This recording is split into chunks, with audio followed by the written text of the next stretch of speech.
أعوذ بالله السميع العليم من الشيطان الرجيم. بسم الله الرحمن الرحيم وبه نستعين إنه خير ناصر ومعين وصلى الله على سيدنا محمد وآله الطيبين الطاهرين اللهم صل على محمد وآل محمد. عزیزان گرامی، سامعین محترم، عزاداران ابو عبداللہ الحسین علیہ السلام، کاروان عطرت، السلام علیکم ورحمۃ اللہ وبرکاتہ۔ امید ہے کہ آپ کا سفر خیر و عافیت کے ساتھ اس منزل مقصود کی جانب آگے بڑھ رہا ہوگا کہ جسے پروردگار متعال نے قرآن مجید میں عبادت کا عنوان دیا اور فرمایا وما خلقت الجن والانس الا لیعبدون، میں نے خلق نہیں کیا جن اور انس کو مگر اس لیے کہ وہ میری عبادت کریں۔ یہ وہ مقصد ہے، یعنی عبادت الہی وہ مقصد ہے کہ جس کی خاطر ہر پروردگار متعال کے نیک بندے نے محنتیں کی، زحمتیں اٹھائی، یا تو اس کو حاصل کرنے کے لیے، اس مقصد کو حاصل کرنے کے لیے، یا تو کچھ پروردگار متعال کے عظیم ترین بندوں نے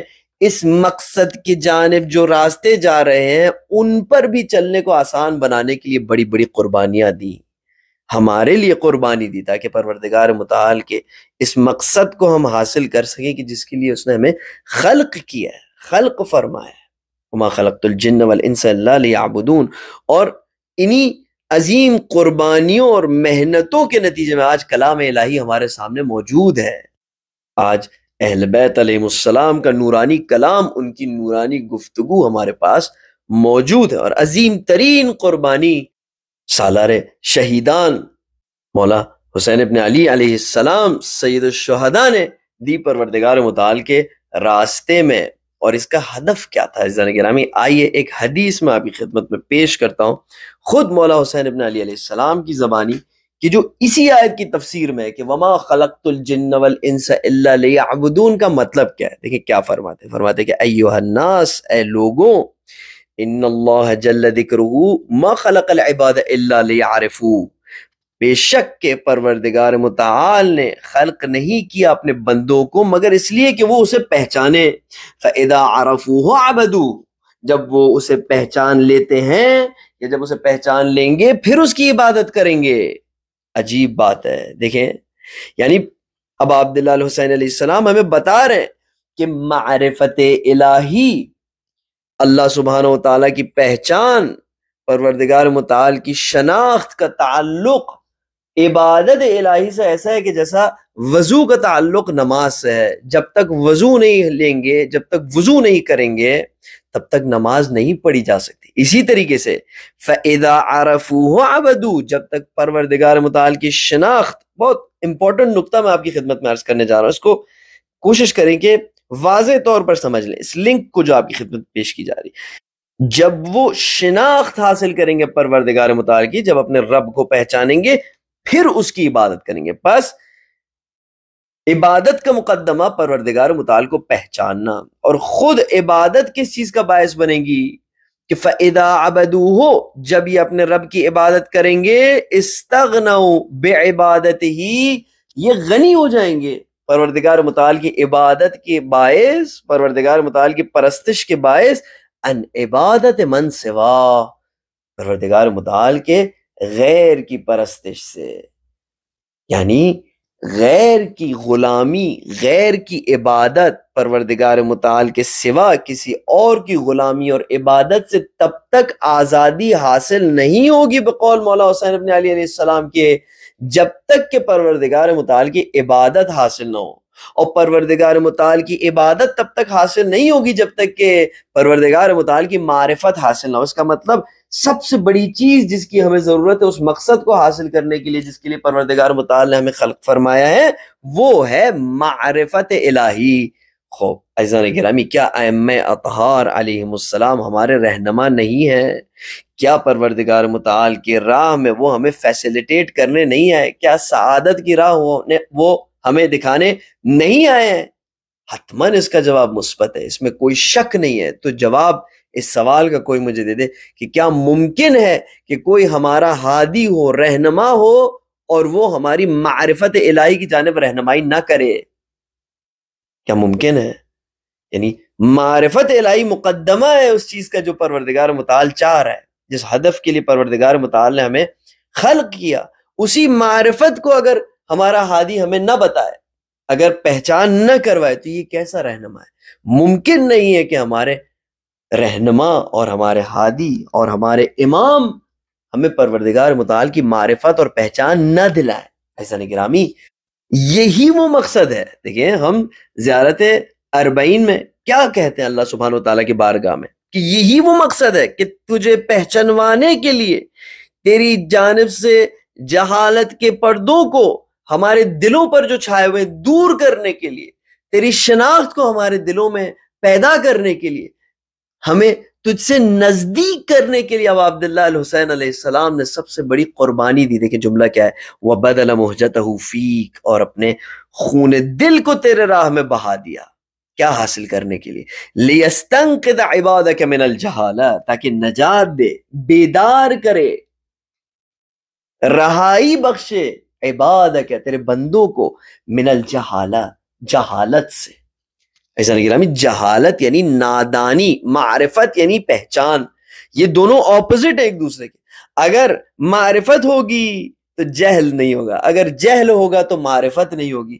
بس پروردگار متعال کی بارگاہ میں ہم عرض کرتے ہیں کہ یہ تیرے حسین نے، یہ تیرے عظیم بندے نے اپنا خون، اپنے دل کا خون تیرے راہ میں اس لیے بہایا تاکہ جہالتوں کو ہمارے دلوں سے دور کرے، تیری معرفت کو ہمارے دل میں ایجاد کرے، وحیرت الضلالہ، اور نجات دے گمراہی کی سرگردانیوں اور حیرانیوں سے ہمیں۔ دیکھیں عزیزان گرامی، یہ ہے وہ مقصد، اور لہٰذا اسی وجہ سے ہمارے اندر یہ جستجو پیدا ہوئی کہ ہم چیک تو کریں، پتہ تو کریں کہ اگر نوک نیزہ سے میرے مولا نے اتنا بڑا پیغام دیا، اگر نوک نیزہ کو بطور منبر انتخاب کیا میرے مولا نے، اور وہاں سے وہ کچھ اور پڑھ سکتے تھے، کسی بھی چیز کی تلاوت کر سکتے تھے، وہ خاموش بھی رہ سکتے تھے، لیکن انہوں نے تلاوت فرمائی، اور تلاوت میں سورہ کہف کا انتخاب فرمایا، اور سورہ کہف میں بھی وہ مرکزی آیت کا انتخاب فرمایا جو کہ اصحاب کہف کے قصے کو بیان کرتی ہے۔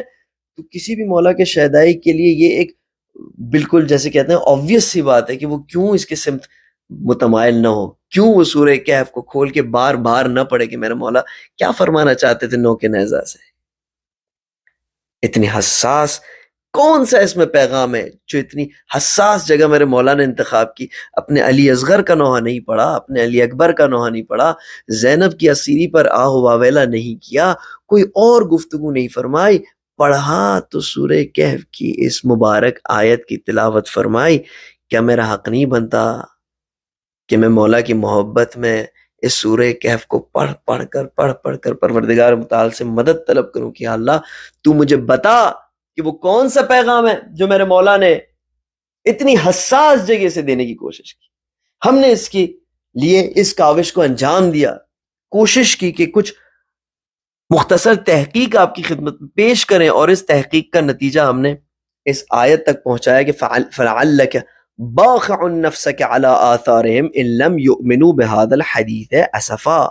اے حبیب، جس طرح سے تم محنت کر رہے ہو، جس طرح سے تم ان کے ہدایت کے پیچھے عَلَىٰ آثَارِهِمْ کہ ان لم یؤمنوا بهذا الحدیث، تم غمگین ہو رہے ہو کہ میری گفتگو پر، قرآن مجید پر ایمان کیوں نہیں لا رہے، جس طرح سے تم اس پر غمگین ہو رہے ہو، جس طرح سے ان کے پیچھے تم محنت کر رہے ہو، فلعلک باخع نفسک، ایسا لگ رہا ہے کہ تم اپنے نفس کو ہلاکت میں ڈالنے والے ہو۔ ہم نے آپ کی خدمت میں عرض کیا کہ یہ وہ ہلاکت ہے کہ جو اعزاز ہے کسی بھی پروردگار متعال کے بندے کا، کہ وہ اپنے نفس کو پروردگار متعال کے راہ میں قربان کر سکے۔ اس کے بعد ہم نے آپ کی خدمت میں عرض کیا کہ حدیث قصہ کی روشنی میں جب حضور اکرم صلی اللہ علیہ وآلہ وسلم فرماتے ہیں کہ انہم منی وانا منہم، تو گویا نفس واحدہ حضور اکرم صلی اللہ علیہ وآلہ وسلم کا صرف ان کا نفس نہیں ہے، بلکہ تمام اہل بیت علیہم السلام اور خاص کر کے پنجتن آل ابا کا جو نفس ہے وہ ایک نفس واحد ہے۔ یہ متعدد نفوس ہیں جن کو حضور اکرم صلی اللہ علیہ وآلہ وسلم کی دعا نے ایک نفس واحدہ قرار دیا، کہ اب جب پروردگار متعال فرماتا ہے کہ فلعلک باخع نفسک، کہ اے حبیب تم اپنے نفس کو ہماری راہ میں قربان کر دینے والے ہو ان لوگوں کی ہدایت کی خاطر، تو یہ صرف اب حضور اکرم صلی اللہ علیہ وآلہ وسلم کا نفس نہیں ہے، بلکہ اس میں علی کا نفس بھی شامل ہے، اس میں حسن کا نفس بھی شامل ہے، اس میں فاطمہ زہرا سلام اللہ علیہا کا بھی نفس شامل ہے، اور اس میں سب سے کامل ترین مصداق کی صورت میں حسین ابن علی کا نفس بھی موجود ہے۔ اور یہ پریڈکشن ہے کربلا کی۔ دیکھیں مقصد کیا تھا حضور اکرم صلی اللہ علیہ وآلہ وسلم کا اپنے نفس کو قربان کرنے کا؟ علی آثارہم ان لم یؤمنوا بہذا الحدیث، یہ ایمان نہیں لا رہے ہیں، اس کا غم ہے، ان کے پیچھے محنت کرنی ہے۔ یہ وہ مشقت اور تکلیف ہے کہ جسے حضور اکرم صلی اللہ علیہ وآلہ وسلم اٹھا رہے ہیں۔ مولا حسین ابن علی علیہ السلام کا ہدف کیا تھا؟ وَبَذَلَ مُهْجَتَهُ فِيكَ لِيَسْتَنْقِذَ عِبَادَكَ مِنَ الْجَهَالَةِ وَحَيْرَةِ الضَّلَالَةِ۔ مقاتل میں موجود ہے کہ حتیٰ آخری وقت تک دشمنوں کو دعوت دے رہے تھے کہ اب بھی میں حاضر ہوں کہ جتنوں کو تم نے مار دیا، چاہے میرے بچوں کو ہی تم نے کیوں قتل نہ کر دیا ہو، اب بھی اگر تم اپنے ایمان کی اصلاح کر لو، اب بھی اگر تم میرے سمت آ جاؤ، میں بھی تمہیں معاف کرنے کے لیے تیار ہوں۔ دیکھیں آخری دم تک۔ وَبَذَلَ مُهْجَتَهُ فِيكَ لِيَسْتَنْقِذَ عِبَادَكَ مِنَ الْجَهَالَةِ، یا پھر دوسرے الفاظ میں فَلَعَلَّكَ بَاخِعٌ نَفْسَكَ عَلَىٰ آثَارِهِمْ إِن لَمْ يُؤْمِنُوا بِهَٰذَا الْحَدِيثِ۔ اسف عزیزان گرامی، یہ ہماری پچھلی گفتگو تھی کہ جس کا خلاصہ آپ کی خدمت میں پیش کیا۔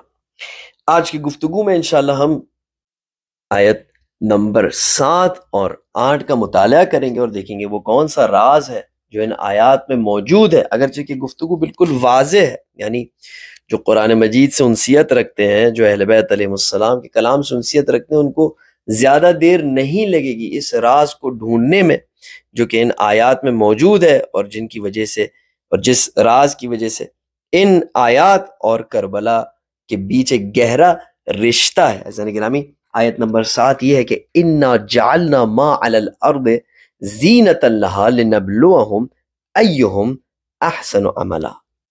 بے شک ہم نے روئے زمین کی ہر چیز کو زمین کی زینت قرار دے دیا ہے تاکہ ہم ان لوگوں کا امتحان لے کہ ان میں عمل کے اعتبار سے، نوٹ کیجئے گا، عمل کے اعتبار سے سب سے بہتر کون ہے۔ اور پھر آیت نمبر 8 وَإِنَّا لَجَاعِلُونَ مَا عَلَيْهَا صَعِيدًا جُرُزًا، اور جو کچھ زمین پر ہے ہم اسے آخر کار ایک چٹیل میدان بنانے والے ہیں۔ عزیزان گرامی، یہ وہ آیات کریمہ ہے کہ جن پر آج گفتگو ہوگی اور جن کا ترجمہ آپ کی خدمت میں پیش کیا۔ دیکھیں قرآن مجید میں 2 الفاظ ہیں جو ایک ساتھ کئی دفعہ تکرار ہوئے۔ تقریباً اگر آپ ایک سرچ کریں گے کوئی بھی اپلیکیشن میں تو کم سے کم 51 دفعہ آپ کو نظر آئے گا کہ یہ 2 الفاظ قرآن مجید کی آیات میں ساتھ میں تکرار ہوئے۔ اچھا، سب سے مشہور جو مقام ہے جہاں پر یہ 2 لفظ ساتھ میں تکرار ہوئے ہیں وہ ہے سورہ عصر۔ بسم اللہ الرحمن الرحیم، والعصر ان الانسان لفی خسر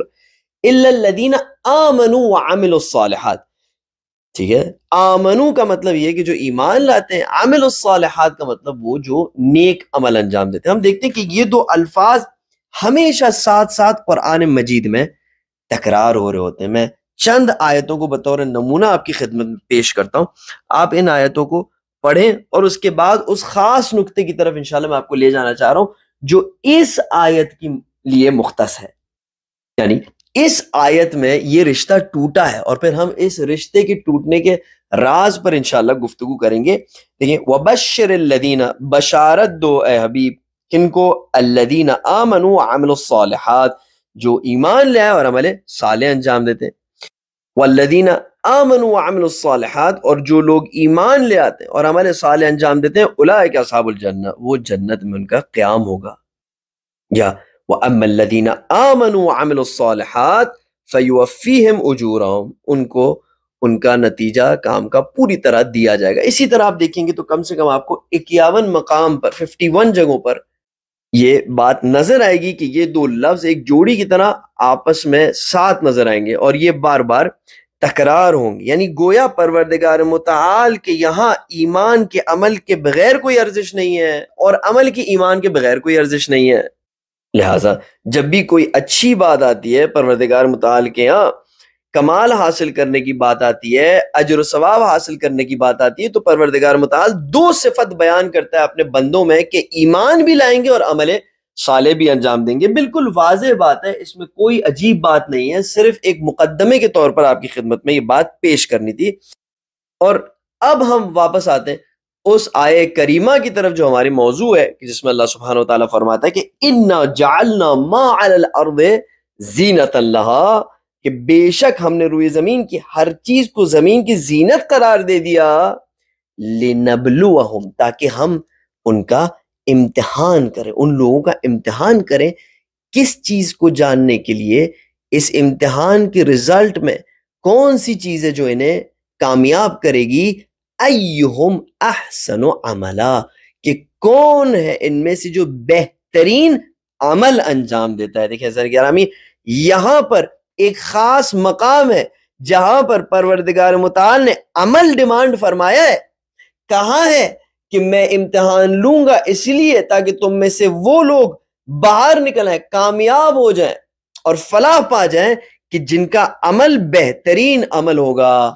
لیکن ہمیں یہاں پر لفظ ایمان نظر نہیں آتا، اور یہ بڑی عجیب بات ہے عزیزان گرامی. آمنوا وعملوا الصالحات، یہ دو لفظ ایسے جوڑی ہیں جو بار بار تکرار ہوتے ہیں، اور یہ ہم سب کو یاد ہے، اور ہمارے ذہنوں میں یہ بات بار بار تکرار کرائی گئی ہے کہ ایمان عمل کے بغیر کچھ نہیں، اور عمل ایمان کے بغیر کچھ نہیں ہے. لیکن قرآن مجید کے الفاظ پر اگر غور کریں تو جہاں اس آیے کریمہ میں اچھے عمل کر کے، بہترین عمل کر کے فلاح پانے کی بات آتی ہے، وہاں پر ایمان کا کوئی تذکرہ نہیں ہے. ہو سکتا ہے آپ کہیں کہ اس میں کوئی بڑی بات نہیں ہے، یعنی آپ اشکال کریں، آپ کہیں اس میں کوئی بڑی بات نہیں ہے، پچھلی آیتوں میں ایمان کا تذکرہ ہو چکا ہے، لہٰذا اب یہاں پر دوبارہ ایمان کو بیان کرنے کی کوئی ضرورت نہیں. دیکھیں عزیزان گرامی، جب قرآن مجید سے الفت اور انسیت ڈیولپ ہوتی ہے تو کچھ پیٹرنز ہمارے ذہن میں پیدا ہوتے ہیں. یعنی پروردگار متعال نے اپنے کلام کو ایسا بنایا کہ انسان کے ذہن میں ایک پیٹرن سیٹ ہو جاتا ہے. میں ایک بہت ہلکی سی مثال دے رہا ہوں صرف اس بات کو سمجھانے کے لیے، ورنہ کوئی مقایسہ نہیں ہے. فرضاً آپ کا ایک دوست ہے، آپ کے کولیگ ہے، وہ روزانہ آپ کے ساتھ آتے ہیں، کام کرتے ہیں، اور آپ کی ان کے ساتھ ایک انسیت ڈیولپ ہوئی ہے. ایک دن وہ آتے ہیں تو آپ کو ان کے چہرے پہ ایک عجیب سا نظر آتا ہے، آپ بار بار دیکھتے ہیں، آپ کو سمجھ میں نہیں آتا کہ پرابلم کیا ہے، لیکن کچھ دیر بعد آپ کو پتہ چل جاتا ہے کہ چشمے انہوں نے آج نہیں لگائے. تو یہ پیٹرن جو ہوتا ہے، جب پروردگار متعال نے 51 جگہ پر ایمان و عمل صالح کو ایک کے پیچھے ایک، اور وہ بھی آمنوا وعملوا الصالحات، ایمان اور عمل صالح، ایمان اور عمل صالح. میں مزید آیات آپ کی خدمت میں بلکہ پیش کر دیتا ہوں تاکہ مزید یہ گفتگو واضح ہو. دیکھیں، والذین آمنوا وعملوا الصالحات سندخلهم جنات تجری من تحتها الانہار، جو ایمان و عمل صالح انجام دیں انہیں ایسی جنات میں داخل کریں گے کہ جس کے نیچے سے نہریں جاری ہیں. یا پھر اس آیت کو دیکھیں کہ وعد اللہ الذین آمنوا وعملوا الصالحات لهم مغفرۃ واجر عظیم، اللہ سبحانہ وتعالی نے وعدہ کیا ہے الذین آمنوا وعملوا الصالحات کے ساتھ کہ ان کے لیے مغفرت اور اجر عظیم ہے. یا اس آیت کو آپ دیکھیں مختلف موضوعات پر جو آیتیں بیان ہوئی ہیں ان میں یہ دو لفظ ساتھ ہی آتے ہیں، اسی ترتیب میں آتے ہیں کہ والذین آمنوا وعملوا الصالحات لا نکلف نفسا الا وسعها، جو ایمان لے آئے اور عمل صالح انجام دے، پس ہم نے کسی پر اس کے طاقت سے زیادہ تکلیف نہیں کی ہے. یہ آیت کریمہ کہ الیہ مرجعکم جمیعا، پروردگار متعال کی طرف سب واپس پلٹ کر جانے والے ہیں. وعد اللہ حق انہ یبدأ الخلق ثم یعیدہ لیجزی الذین آمنوا وعملوا الصالحات بالقسط، کہ پروردگار متعال قیامت کے دن عدل و انصاف کے ساتھ ریوارڈ دے گا اور اجر و ثواب دے گا ان کو جو ایمان اور عمل صالح رکھتے ہیں. یا یہ کہ ان الذین آمنوا وعملوا الصالحات یہدیہم ربہم بایمان. عزیزان گرامی، گفتگو کو مختصر کرنے کا کوئی فائدہ نہیں ہے جب گفتگو اتنی ایک نئی بات ہے جو آپ کی خدمت میں پیش کی جا رہی ہے. امید ہے کہ آپ قرآن مجید کی آیتوں کو سن کے، اس کے ترجمے کو سن کے خستہ نہیں ہوں گے. یہ قرآن مجید کی آیات ہیں جو شفا ہیں، جو آپ کے دل میں شفا ایجاد کرتی، صرف محض سننے کی وجہ سے بھی ان کے آپ کے دل میں شفا آتی، چر اسد بے ان کے آپ ایک خاص مقصد کے لیے ان پر توجہ کر رہے ہو. تو ہم دیکھتے ہیں کہ ایک پیٹرن ہے جو قرآن مجید میں بار بار تکرار ہوتا ہے. بار بار پروردگار متعال قرآن مجید میں ایمان اور عمل صالح کو اکٹھا لاتا ہے اور ان دونوں کو طلب فرماتا ہے ان کے بدلے مختلف چیزوں کو عنایت کرنے کے لیے. لیکن جب ہم اس آیت میں پہنچتے ہیں کہ انا جعلنا ما علی الارض زینۃ لہا لنبلوہم ایہم احسن عملا، تو یہاں پر عمل کی بات آتی ہے اور ایمان کی بات نہیں آتی. تو یہ قطعاً ایک ایسی جگہ ہے جہاں پر جو قرآن مجید سے مانوس ہو اور انسیت رکھتا ہو، الفت رکھتا ہو، وہ سوچے گا کہ یہاں سے ایمان کا مسئلہ مسنگ کیوں ہے. جی عزیزان گرامی، اور اس کے جواب کو حاصل کرنے کے لیے ہمیں ایک اور پیٹرن کا تذکرہ آپ کی خدمت میں کرنا پڑے گا. جیسے آج کے دن ہم نے اس پیٹرن کا تذکرہ کیا، ایمان و عمل صالح کے جو بار بار تکرار ہونے والا پیٹرن ہے، اس کو آپ کی خدمت میں پیش کیا اور اس کے حوالے سے مختلف آیات آپ کی خدمت میں پیش کی. اسی طرح ایک اور پیٹرن ہے کہ جس کو اگر ہم سمجھیں گے تو ہمارے لیے ایک بہت بڑا راز منکشف ہوگا کہ اگر ایمان و عمل صالح کو پروردگار متعال ساتھ ساتھ چاہتا ہے تو یہاں پر انا جعلنا ما علی الارض زینۃ لہا، تاکہ ہم امتحان کریں، لنبلوہم ایہم احسن عملا. یہاں سے ایمان مسنگ کیوں ہے؟ کیوں صرف اور صرف عمل صالح کی بات ہوئی ہے؟ عزیزان گرامی، ہمارا وقت اختتام پذیر ہوا چاہتا ہے. آئیے پروردگار متعال کے بارگاہ میں ایک خاص شکر ادا کرتے ہیں. پروردگار تیرا شکر ہے کہ تو نے ہمیں نوازا، تو نے ہمیں توفیق دی، تو نے ہمیں سعادت بخشی کہ ہم اہل بیت اور قرآن مجید کو ساتھ میں کنیکٹ کرنے کی کوشش کریں. پروردگار ہماری غفلتیں بہت زیادہ ہیں، لیکن تو وہ ہے جو نوازتا ہے. اور تیرے یہاں یہ امپورٹنٹ نہیں ہے کہ کون کہہ رہا ہے، کس حلیے میں کہہ رہا ہے، کہاں پر بیٹھ کے کہہ رہا ہے، مجمع کتنا بڑا ہے. پروردگار تو وہ ہے کہ جو دل کے خالص نیتوں کے مقابلے میں انسانوں کو اور اپنے بندوں کو نوازتا ہے. تو خالص عمل اپنے بندوں سے طلب کرتا ہے. پروردگار ہم نے پوری کوشش کی ہے کہ خلوص کے ساتھ تیرے بارگاہ میں حاضر ہوں اور اس عبادت کو، اس علمی عبادت کو انجام دیں. تو ہمارے خلوص میں مزید اضافہ فرما، تو ہماری نیتوں کو مزید پاک فرما، اور تو ہمارے اس سفر کو کہ جو وما خلقت الجن والانس الا لیعبدون، جو تیری شناخت کا سفر ہے، تیری عبادت کا سفر ہے، اس کو ہمیں جاری رکھنے کی توفیق عطا فرما. آئیے اب عبداللہ الحسین علیہ السلام کی بارگاہ میں سلام پیش کرتے ہیں اور اس گفتگو کا اختتام کرتے ہیں. السلام علیک یا ابا عبداللہ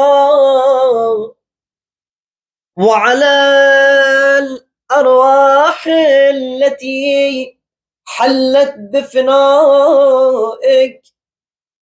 عليك مني سلام الله أبدا ما بقيت وبقي الليل والنهار ولا جعله الله آخر العهد مني لزيارتكم. السلام على الحسين وعلى علي بن الحسين وعلى أولاد الحسين وعلى أصحاب الحسين. السلام عليكم جميعا ورحمة الله وبركاته. سبحان ربك رب العزة عما يصفون وسلام على المرسلين والحمد لله رب العالمين. والسلام عليكم ورحمة الله وبركاته.